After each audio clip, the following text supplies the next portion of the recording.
Welcome to On My Couch. My co-host Sue and I started this program because we wanted to have the opportunity to talk with really super smart people about topics which interest us.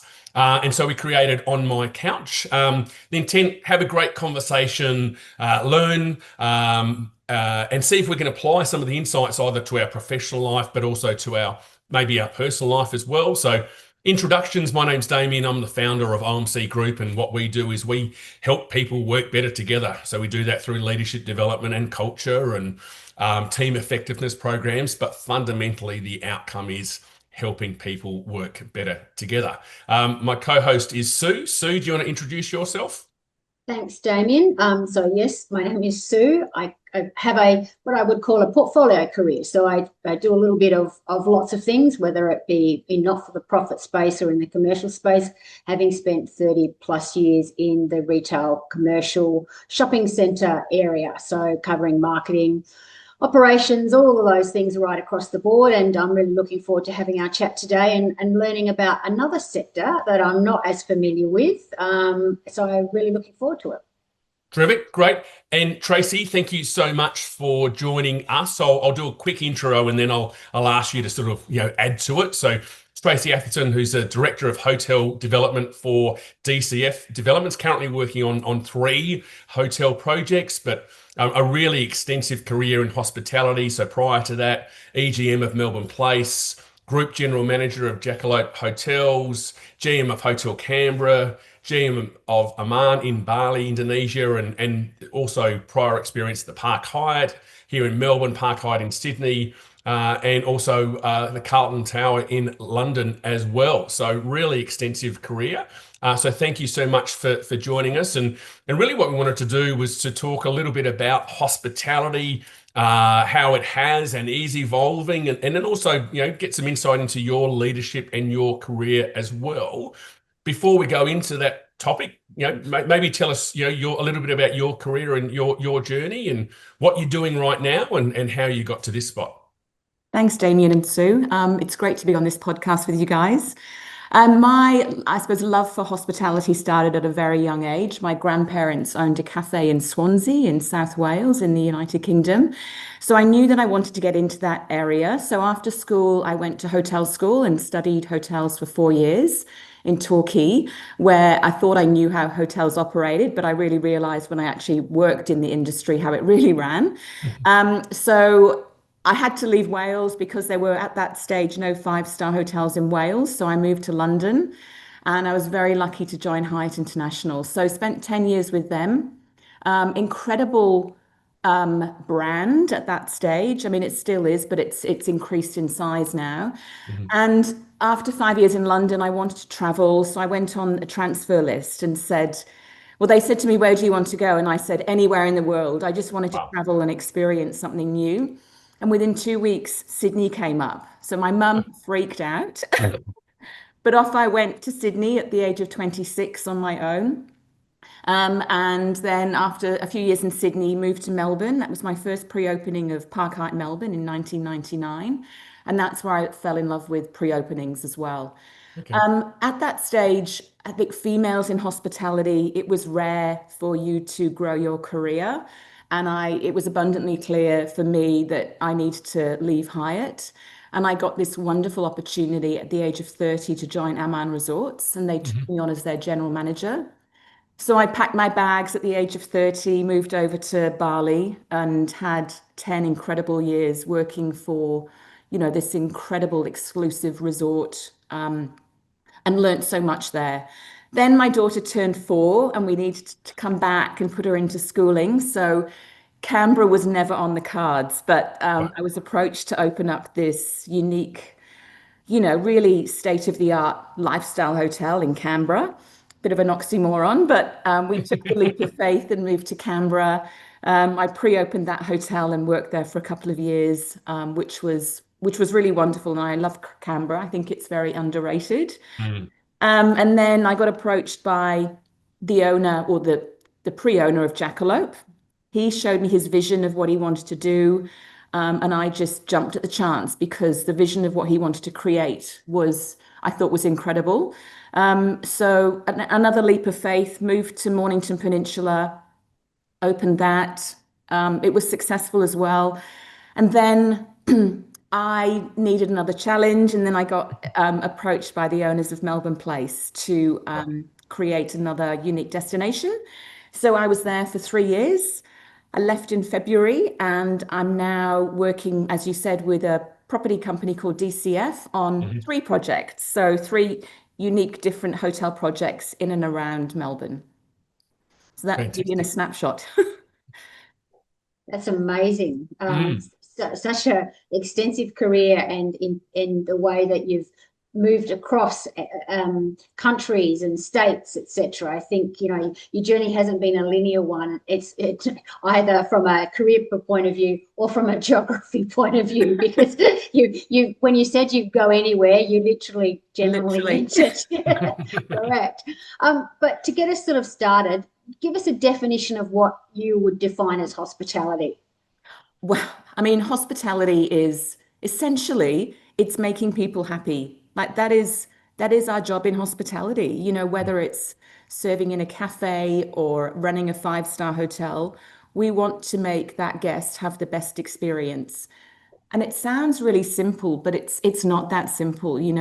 Serving people, it's not for everyone. So I think finding people to work with you that love hospitality is a challenge as well, especially in Australia. It's not deemed necessarily a career.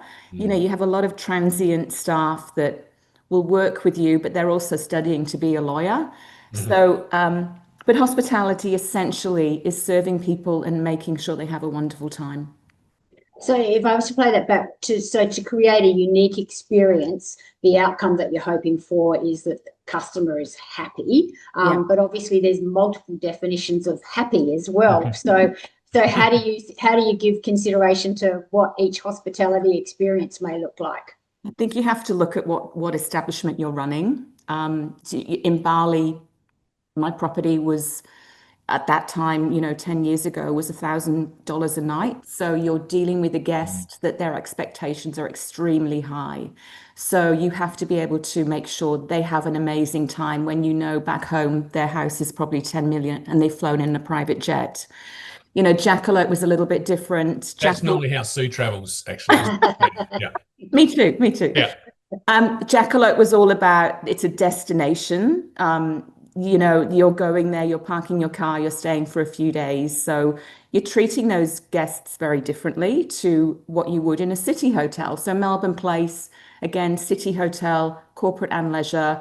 So I think you really have to focus on what are you running and what do the guests want?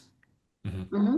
Okay. And so obviously it's a very competitive landscape because, there's lots and lots of places you can stay in Mornington or in Melbourne or even Bali. So what are the absolute non-negotiables that you would have to nail in order to remain competitive? It's probably not the right word because it's going to be dependent upon your market, but in order to be on the consideration set of whatever demographic or lifestyle that you're trying to attract.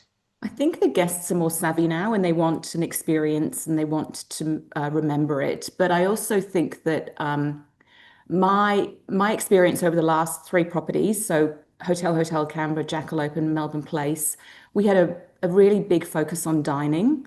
which is not often seen in Australia hotels. If you go to London or Berlin or New York, you might well decide to go for dinner in a restaurant in a hotel, but we don't do that in Australia. So that was a really big focus of mine in all of my recent hotels. And I was lucky enough for all those restaurants to gain chef's hats and retain them as well. So I think for me, that's been a really big point of difference. Yeah, it is a very competitive landscape. But also that lifestyle hotel now is becoming more and more throughout Australia. And you see now even the big brands are opening up Mhm. or buying these lifestyle hotels to add them to their collection. So that competitive landscape will remain, and we just have to be better than the rest, whether it's Yeah. dining or the linen on the beds or the shampoo. And I think having a lifestyle independent hotel, which is my area of expertise, we get to think about every single detail that goes in the room or the restaurant or how the guest checks in. And there's been no brand standards that's dictated by, a head office in Chicago or Mhm. Paris. So I think that I've been lucky to play in that landscape. Cool. So if I build on Sue's last question, so what I thought I'd do is just, say a number of words or phrases, and then what I'm going to ask you to do is to respond in terms of what this means and how relevant this is for hospitality in 2025, 2026, and beyond.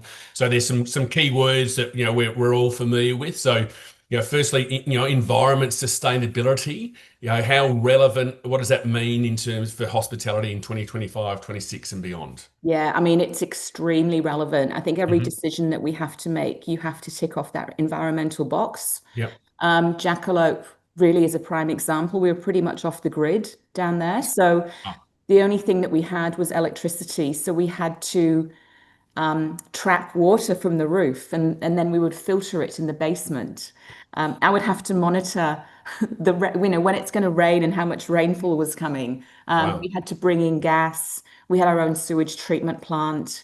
And you think of things like key cards. You don't have plastic anymore. You have timber key cards. And Hmm. so, and I think also that younger generation that we work with, they need to understand or they need to appreciate that we have taken that environment in mind in every business case that we choose. Yeah. Yeah. Okay, cool. Technology, same question, Yeah. relevance 2025, 2026 and beyond. Can't live without it. I mean, you cannot. If you don't have internet in a hotel, you cannot run. You may as well close the doors. So Yeah, technology is vital. I think that and also technology, we move into that AI as well, which yeah, doesn't really play in the five-star hotel, the AI part of it, but right. definitely in that three-star hotel where you might not even meet a staff member. You might check in advance. You Mm, key cards on your phone, or there's yeah, a kiosk in reception. yeah, Room service is delivered by robots. I've seen that happen in New Zealand, which is mad. yeah. But also, with technology, it can break. So Mm. sometimes it's the simpler, the better. Yeah, and it's interesting that just when you think about that, because I mean, hospitality, when you talked about your definition of hospitality is making people happy, right? Yeah. And that it, and Sue rightly said there's different versions of happiness, but there's the technology, but there's still that human element that is so vital to Mm. hospitality. Yeah. But Damien, some people don't want that human element. They don't, Good point. they Yeah, just want to check in, get to their yeah, room, sleep, leave, see yeah, no one, talk to no one. So, yeah, I think five-star guests want that service, yeah, but three-star, maybe they don't. So I think yeah, it's yeah. it's different in all different types of hotels. And as you mentioned before, it comes back to purpose, right? If you're a corporate traveler, sometimes that's, and this is what you do every week in, week out. Hey, Yeah. I can figure this out by myself. Just let me Yeah. make it as easy as possible for me. Yeah. Yep. Final phrase. The distinction between having that unique offering, and tailoring to customer expectations, but also balancing that with consistency in excellence in terms of service. How do you, where do you see that sort of tension point? I think I strive to have it all, I suppose. Right. My properties they're unique because they're Yep. independent, and we strive for that excellence in hospitality. So I think you can have it all. I think some of the cookie cutter great brands. So Yep. let's talk about Ritz-Carlton Melbourne, a Hmm. great brand, very, very high in service, Yep. probably not unique, Yeah. because it's the same all around the world. So Yep.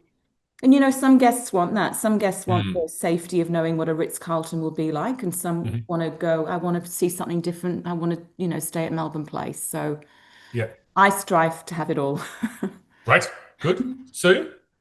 Because you've worked in that sort of, I want to say, bespoke style of hospitality, what are the owners' measures of success? How, I mean, you reported to the owners, and we understand from a customer point of view what that success measure looks like. Mm. What are the investors or the owners looking for Yeah. in terms of their investment or ROI? Yeah, it's interesting. So with the independent brands, so Hotel, the owners wanted to have recognition in that space of creating a lifestyle hotel, probably the one of the first. Mhm. Um, it's not necessarily the bottom line. I think with an independent, I think, and Jackalope definitely was a hero. That was Lewis Lee, who's an incredible owner, very talented. He wanted to make a big statement for his brand. Melbourne Place was very much more, it was owned by a finance company. They were very much more a bit of both. It's still not only the bottom line, it's Mhm. a bit of, is it a great brand? Do guests love it? Are people talking about it? Are my friends going to the restaurants? But also, I've always got to look at the bottom line. It's always got to be profitable. But I think in that space where I play in, it's not necessarily the be all and end all is to make the most money that you can. You have to have guest satisfaction, staff satisfaction as well. Okay. And then just on that sort of staff area, thinking, you know, I know you've talked about why you love hospitality, but what's a story that you might be able to share about your time in hospitality? I understand there might be something to do with a bottle of wine. It was a few years ago now, Sue, but it was the worst day of my working life. But it was in Bali, and I'll try and make this quick. But we had these guests from America, and they were coming to get married, and it was just the two of them. And they brought two special bottles of wine with them to have during their wedding dinner. And they gave them to me on arrival and said, look after them, they're quite special. So I handed them over to the food and beverage department, and the next day was their wedding day. And I had my morning briefing and said, okay, food and beverage department, have you got the wine for today? Yes, yes, we've got it. And I went, perfect.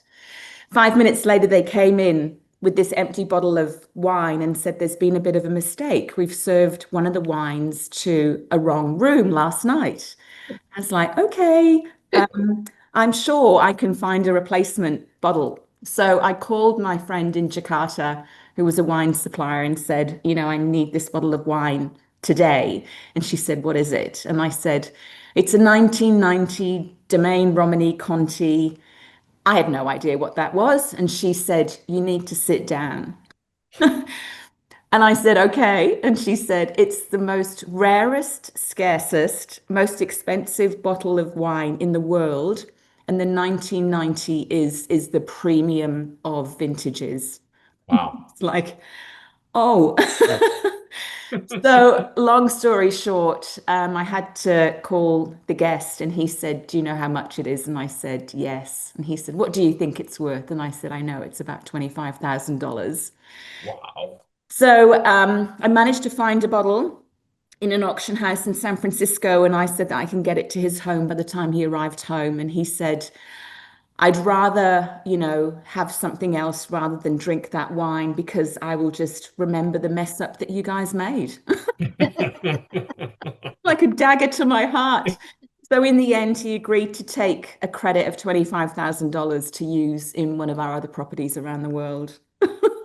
Wow. And I suppose that comes back to your definition of happiness in a way. Despite what you went through, at the end of the day, the client was happy, although you all probably aged a little bit during the process. It's funny though, Sue, some of those areas where you do have this massive complaint and you just have to deal with it in hospitality. It's right there Mm, in your face and you've got to deal with it. If you can overcome those complaints and turn it around in whatever which way, you often get more loyalty with those guests. mm. So Miles, who's the, American guy, we still chat every year to this day. Really? That's fantastic. Yeah. So what would you say are the personal qualities then that you need to build a career and be successful in hospitality? I think in hospitality, you have to love what you do. You've got to be passionate. In my younger years, I had to work incredible hours. You work every public holiday because that's the busiest days. You work overnights and double shifts. And so you have to be passionate about what you do. Otherwise, you're not going to get through in hospitality. I think you've got to love working with people, Mhm. be it the staff side or the guest side. you've got to be able to deal with complaints like the wine story, and you've got to handle them without getting stressed because in hotels, you can have fire alarms going off, you can have people shouting at you, you can have staff call in sick. It all gets thrown at you, and you just have to handle it. So, and I think my leadership is a very open door policy. When I grew up in hotels, the GM, you didn't speak to them. They were always male and you called them Mr. whatever.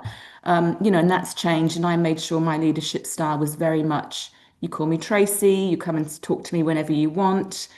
And also to, listen to guests who have feedback and staff who had feedback, because it's often quite genuine. And then just picking on that because you started talking about leadership, and I've been really fortunate over the last 7 years to be a judge for the National AHA Awards, and this year I did the State Awards. So I've just finished 100 or a couple of weeks ago 120 interviews with hospitality leaders for the State Awards, and now I've got about 80 to do for the National Awards, which I love doing because it gives me the opportunity to meet and hear from successful hospitality leaders and the set criteria that we're using to assess those leaders. And you started talking about your own leadership style and how that was different to the traditional, Mm.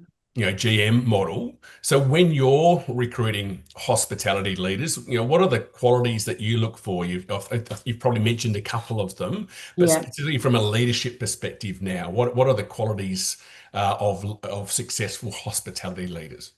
I think, as I mentioned before, it's passionate people that love hospitality. I know if I interview someone that's been to hotel school in the Blue Mountains or Mhm. in Torrens, Yep. I'll snap them up immediately because I know this Okay. is their career. Interesting. And also, I hire over personality, apart from chefs. Chefs obviously need a skill. That's another kettle of Yeah. fish. Yeah. That's another podcast. But I think warm people, open people, a good handshake is really important to me. But people that just love also hospitality and serving people. Yep. Um, I mean, your career has been in hospitality, but obviously you've been, exposed to leaders from different industries.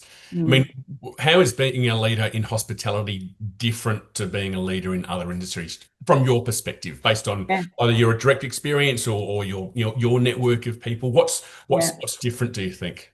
So it's interesting. My last couple of years, I've worked with this private equity fund that own Melbourne Place. So Yep. essentially bankers.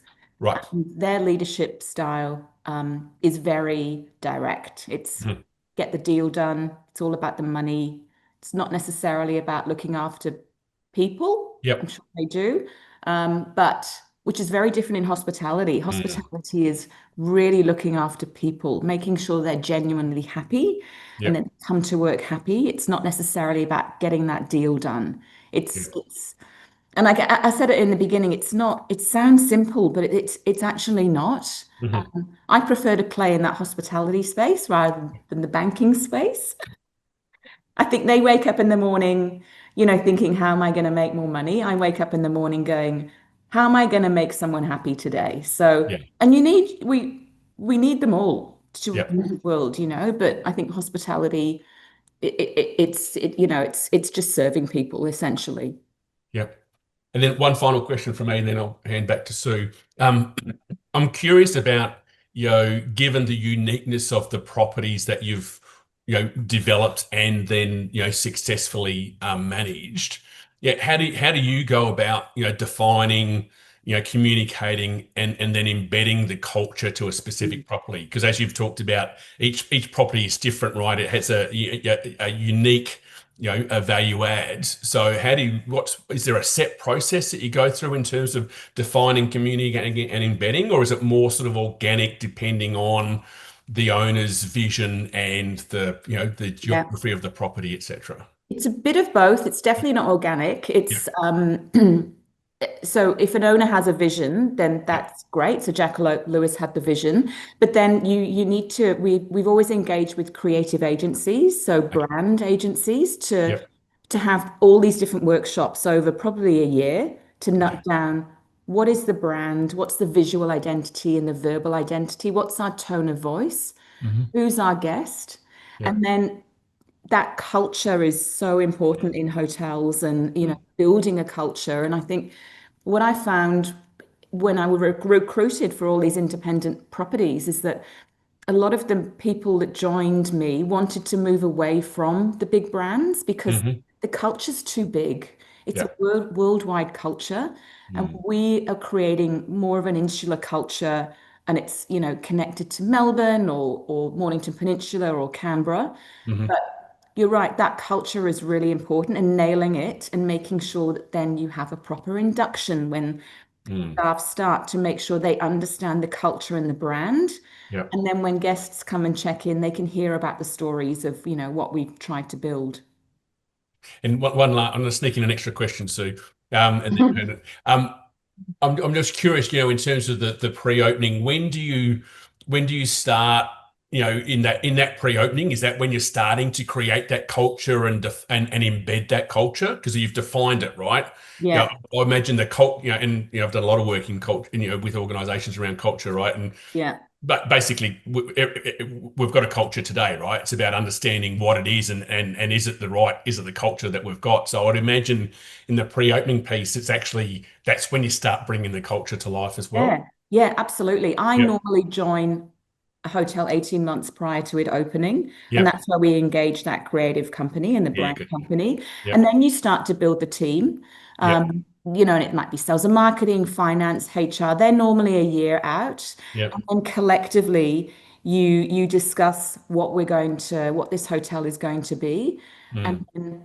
And then we start hiring the staff probably 2 months before. But prior to hiring the majority of staff, that culture has to be embedded Yeah. and we have to agree with it as a Mm. leadership team. So I Mm. really try and encourage feedback from the managers, that leadership team. Is this the right culture we're building? And Yep. we work a lot with that people and culture team as well, that HR. Yep. That's really important that they really understand the brand, Yep. as well as marketing. I think that the whole social media, campaign is enormous for Mm. creating a new hotel as well. Yep. Great. So, given all of that, what if you could look back, what was the one thing that you wish you knew earlier in your career that or something that you may have done differently now that you are where you are? Yeah, I wish I knew that I could have had it all when I was younger. Mm. I didn't know I could have it all, as in terms of being a mum, a wife, a successful career. Um, I think when I grew up, there weren't really any female hospitality GMs. I think in Hyatt, we probably had 300 hotels and one female GM. It Wow. definitely wasn't something I thought I could achieve back then. I mean, it's different now. I have a 16-year-old daughter. She's empowered. She gets taught that at school that women can have it all. But also, on reflection, I probably had to work harder. I was up against a very male orientated hospitality area, and I probably did. I think I did have to prove myself that I can be a leader as a female. I can have a baby. I can still work. I can try and outsource a bit of, you know, um, I always say my daughter was the general manager of after school care and before school care. And, there's nothing wrong with that, I don't think. Yeah. So, yeah, I think I wish I'd known that, but I think female, girls growing up now, they know that they can have it all. And so would that be your advice to an aspiring hospitality leader, or I mean, Yeah, regardless of gender, what would your advice to an aspiring hospitality leader be? I think work hard. Um, I think if you want to do really well in hotels, travel, Mhm. because that gives you more opportunity. London, I moved to Bali and then Canberra. So travel, I think travel is really important. I mean, especially if you are in those big brand hotels, put your hand up and say, I do want to move up and I'm willing to move to a different state or a different country, and that will help you move up the ladder more as well. But I just think work hard, be passionate, be kind to your team, Mhm. be understanding as well of some of the younger staff. In most of the restaurants, they're 18-year-olds. They've just left school. So understand that they probably have a different way of thinking than we do. And I think also understand that generations do think differently. I remember when I was in Bali, I was 10 years there and I didn't hire or fire anyone. The Balinese were amazing. So for 10 years, I had the same team that came to work every day and went Wow. home. I moved to Canberra after having 10 years away, and these 18-year-olds wanted to be the GM the next day. So I had to change my understanding of how to work with them as well. So I think understand different generations as well in hospitality will help. Terrific. Tracy, great insight. I've got another, question, half a dozen questions, but I'm really conscious of your time. So some really great insights. Thank you. There's a couple of things I wanted to highlight, but Sue, your takeaway from today, what were your insights? What has Tracy got you thinking about? I think that the value of people, you spoke, in every answer, I think it revolved around people, and it doesn't matter whether technology and AI will all have an influence, but ultimately it all comes down to people. And I think sometimes we think that someone else is going to solve all the challenges, but it's actually just people. Mm. And actually three things. Number one is I love the fact that you can still remember the specific the wine label, from that Ingrained in my location. head, Yeah, that was very impressive. even the Number, year. number two, you mentioned right at the start that there wasn't a 5-star hotel in Wales. Is there one now? I think there might be two. Fantastic. Cool. That's good. And then thirdly, based on your success, really, excited to hear and see the 3 property developments coming through. Can't wait to see those. I'm sure they're going to be sensational. But Tracy, thank you so much for your time. Really great conversation. Sue, thank you again for joining us, and we look forward to bringing you a next edition on My Couch. In the meantime, if you want to learn more about OMC Group, have a look at our website, which is omc-group.com.au, and we'll see you next time. Thanks a lot. Thanks. Thank you.